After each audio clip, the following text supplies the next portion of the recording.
Hello and welcome to Jackdaws Castle, the home of trainer Jonjo O'Neill. We're here to speak to the trainer and Jonjo Jr. as well about what prospects are in store this season. Hopefully they're going to turn things around a little bit compared to last year. But let's go and speak to Jonjo and Jonjo Jr. to give you an update on the season ahead.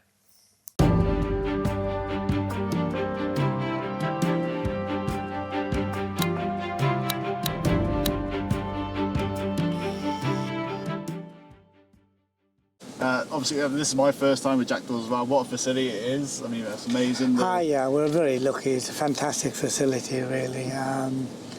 It's, you've got everything you want here, really. Just trying to find fast horses for it.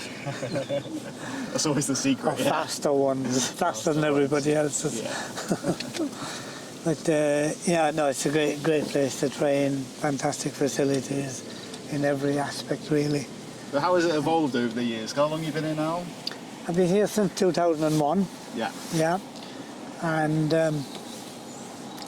she just keep improving the facilities all the time and doing different things here and there, and putting different places and so on. So we're very lucky. I mean, we've fantastic gallops, grass, all-weather gallops, sand gallop, like swimming pool, indoor school, solariums, you name it. You know, we've got it all, really. That's it. We've seen the swimming pool as well earlier. I mean, how well the horses take to that. Yeah, amazing, really. But I suppose it's like yourself. You know, when you're in there, you're not really hurting anything. So we have very few of them that wouldn't want to go in. You know, and it works great, and it's a great facility, really, and keeps them happy. As well, we've seen it's obviously a family operation as well. So how big a factor is that for you, just obviously being everyone's so close here? Yeah, it's great. We've got Jonjo riding, and we've got AJ assistant now, and we've got Joe, my nephew, in the office, and Jackie is heavily involved as well, my wife. So it's a big family operation, as you say, really. So if it doesn't go right, we'll all go broke. So we have to make sure it's going to go right.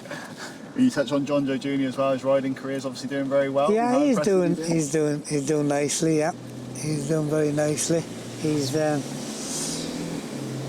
I'd like everything. I'd say he'd like to get more winners, like we would, you know. But if you don't have that hunger, there's no point in being in the game, you know. So you got some nice horses to ride, and we've got some great jockeys here. We've got Richie McLernan and Kevin Brogan, and Max Kendricks comes in. A lot of the lads comes in and rides. So we've a great team, really, a brilliant team. We couldn't have a better team, really. We just, hopefully the horses are a bit better. I mean, is Jonjo Jr. coming to you for advice as well when it comes to that side of the game? Yeah, we talk it through, really, yeah. He's pretty sensible, really. We just talk races through, and mainly what goes wrong rather than what goes right, and how you can improve and that, and should we have done something different, should we do this? You're always tossing the balls in the air to try and make things better. And that's like in any business, no matter what you do, really. The basics are the same. You know, you're always trying to improve things. You'll be doing things with one horse and you're thinking, he's showing us more at home and he's not showing it on the track. There must be something, and you might change the feed a little bit, you might change his walk a little bit, change the rider. You know, it's just doing different things to find out what works, you know. Yeah. So you're pretty open to experimenting then with different techniques and things like that? You have to be, yeah, you have to be. You know, times are changing, things are changing all the time for the better, mainly. A few things maybe not great, but mainly it's always changing for the better, and change is healthy, you know. You can go a bit stagnant doing the same thing all the time, you know. Everybody, staff, horses, everybody can go a bit stale really. So you need to keep them fresh and wanting to do it and keep them on the bridle, as the fella says. Yeah. It's exciting times now, like, I mean, if you don't get excited at this time of the season, you might as well forget it, you know. You're getting closer and closer to running them, and that's what you've been working for the last 2 or 3 months, really, to get them in good health and good shape and go to the races and see what you've got, you know, and hopefully you're not too disappointed, you know. Yeah. There's a few new pointers you brought in as well. Any kind of comments on Yeah, we have. We've bought a lot of nice young horses now, to be fair, you know, but as I say, you can be talking about them all day until they prove themselves on the race course. But you're looking forward to them all running, really, and then selecting them into groups and what have you know. And they usually select themselves. They're pretty good at doing that. They're either quite good or they're pretty average, you know, so... but there's races for them all if you can keep them right and sound, you know, and keep them happy. Obviously, we're so close to Cheltenham now. Was it a conscious choice for you to base yourself here rather than anywhere else in the UK or even over in Ireland? I was never going to go back to Ireland, really, because they kicked me out when I was a young fella. But this is a great centre, really, around here. You know, we can... The only overnight meetings we have is Scotland, really. The rest of them we can go to as daily, really, which is fantastic for the horses and everybody, really. So it's a fantastic centre. A lot of trainers around Gloucester now. Like it's mainly national hunt ones, not many flat ones, to be honest. There are a few, but you know, as I say, it's a great centre and it's a great area, easy to get to most tracks, you know. A couple of hours to most of them. Obviously, Cheltenham's got to be pretty special in your heart anyway, just because of the Gold Cup. Yeah, Cheltenham is a great track, really, isn't it, you know. It's a unique track, you know, it doesn't suit every horse, you know. Get good horses beaten around there easily enough. You'd be surprised how tight it is to ride, you know, for such a famous track sort of style. But that's the ultimate. So, Jonjo, any particular kind of targets you're looking at this year, or is it? See how it goes. Not really. We have to, you know, we usually like to wait and see when they run and see how they go and then do the planning from there. It's easy to plan ahead, like, and then he busts a lot of bubbles, really. It'd be nice to just let the horse surprise us a little bit. And you'd be surprised how young horses can really turn the corner from 4-year-old to 5-year-old from one season to the next, really, you know. Yeah. Some go forward and some go backwards, you know. But you're always looking for the superstar, aren't you? You know, and hopefully that something will spring out of the job quite good. Yeah. But you'll only see that at the race course, you know. A lot of horses are lazy workers at home and some are very good workers, but what you see in the race course is totally different, and that's what you want to be looking at, really. I think we talked about any harm in asking, only horse that beat Constitution Hill over a point-to-point. How's he keeping? Yeah, he's a grand horse. He's had a few issues, unfortunately, and that is his greatest claim to fame at the moment. But I don't think he is another Constitution Hill. But he's a grand horse, and hopefully we can get a clear run with him this year. Yeah. How about Soaring Glory as well? Yeah, he's the same, really. He's a good horse, but he does have his issues, unfortunately. It's very hard to get him right, but he had a fairly major operation now through the summer, so fingers crossed we'll see if it worked, you know. But he would need to work, you know, because he was just treading water last season and never going forward, really, unfortunately. So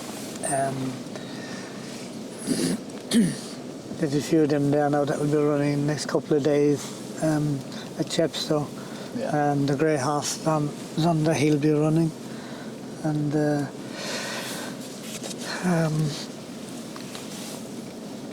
Any Harm in Asking and Collector's Items. There's a few of them running now. So the ground, we've had a nice drop of rain, so yeah, there'll be a few bubbles burst, I'm sure, but hopefully not too many.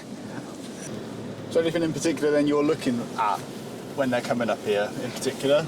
Not really. No.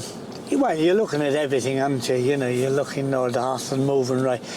You get to know them all, you know, and see how the lads and lasses are getting on with them, and so long as everybody is happy, they'll go back in and eat up, and once they're eating well, they're healthy. That's as much as you can expect, really. Yeah. I want to touch on Monbeg Genius, third in the Ultimate at Cheltenham. How's he been over the summer? Yeah, he's fine. We were disappointed he got beat at Cheltenham, but then when you look at the form of the race now, you're thinking, well, he didn't do too bad. He likes to cut in the ground, you know, so he's a touch with a good staying jumping chaser, really, isn't he? You know, Yeah. So hopefully he stays safe and sound, and he might be at his limits. You never know, you know, but you're hoping that he might just improve a little bit more again. He didn't have a mad hard season last year, so hopefully there's still a bit more in the tank, you know. But again, as I say, until you run him, you don't know, do you? You know. Yeah. But you'll be looking forward to him, you know. We were speaking off camera as well about Ironbridge. You know, update on him? Yeah, Ironbridge, nice horse, similar type, really good staying chaser. You'd like him. He had a bit of a misfortune when he was at home. This time he had a bad tooth, got an infection in his jaw, and it's just taken a while to come right, really, but he's just back in now, so hopefully it's onwards and upwards. He seems fine in himself, so he'd be going for them long distance chases as well, you know. He likes the soft ground. You'd hope he'd improve, so we'll wait and see, fingers crossed. Perfect. But a nice one to have. Yeah, you know. That's great. Obviously, yeah, you touch on the dream, selling the dream to owners about going to Cheltenham as well. I mean, is it something that you just have in the back of your mind all the time? March? Oh yeah. March is the place you want to be, isn't it? Really, you know. There's all sorts of. It's just a magical place, really, Cheltenham. You know, it's the ultimate of the jump racing, really, and you know, having runners there is fantastic. Having winners there is very special, you know. And that's what I'm sure every jump trainer starts off the season thinking, I hope I've got a Cheltenham horse, you know.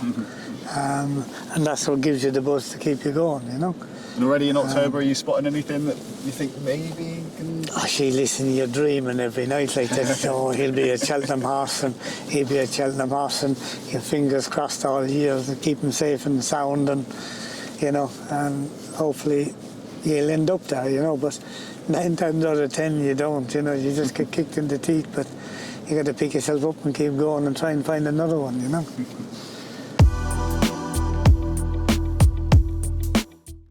Yeah, it's been good. We've been quiet through the summer, really, on the whole. We kind of made a plan not to have as many summer horses and focus towards the winter. But it feels like it's been forever, but now it's come round. It feels like it's gone really quick. So looking forward to it, Chepstow this weekend, and hopefully it rolls on from there. It's always, you know, to beat your best season target. So I had 62 winners last year, which was level of my best. So obviously want to try and break that. I think if I could get 75 is probably a good number to aim for this year, and just try and find some quality really along the way. Yeah, I mean, when it's winter, you know, there's good horses running all the time, especially the next 6 weeks or so, because they're all coming out and very competitive, especially in the maidens and the novices. You don't know what you're up against. You could run a novice hurdle and there'd be 6, 130 plus horses in the race. So that's exciting. Obviously, Cheltenham's around the corner from us, so all the Cheltenham meetings starting in October in a couple of weeks, and then the November, the Paddy Power meeting, and going on from there. So we enjoy them, but, every Saturday from now on. Yeah, so we had a lot of horses in last year that didn't run, and the plan was probably to keep him and not run him until the autumn. So, we had a lot of bumper types and novice hurdlers and stuff like that, but we bought a lot of pointers last year that are going to go novice hurdling this year. So we always knew last year was going to be a bit of a transition year. And, we nice winners along the way. And Monbeg Genius ran very well at the Cheltenham Festival. At the time we were disappointed. He was third, but, got beat by a Grand National and Punches Town Gold Cup winner in the end, so probably wasn't too bad a run. And horses like Springwell Bay ran good races and top novice races. But we think we've got more ammo this year, so yeah, this should hopefully be a better year. Yeah, we bought some nice stalls there last summer that are shaping up nicely, and they'll probably have a run in the bumper in a couple of weeks.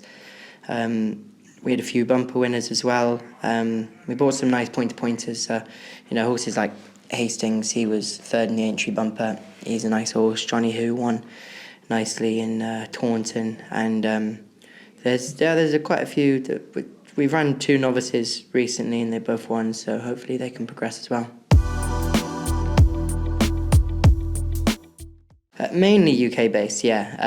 I've lucky enough I've had 2 Punchestown Festival winners, but that was a couple of years ago now. And we don't tend to have the horses to go there at the end of the season. But listen, if we have the horse, we'll try and go, because it's great meeting.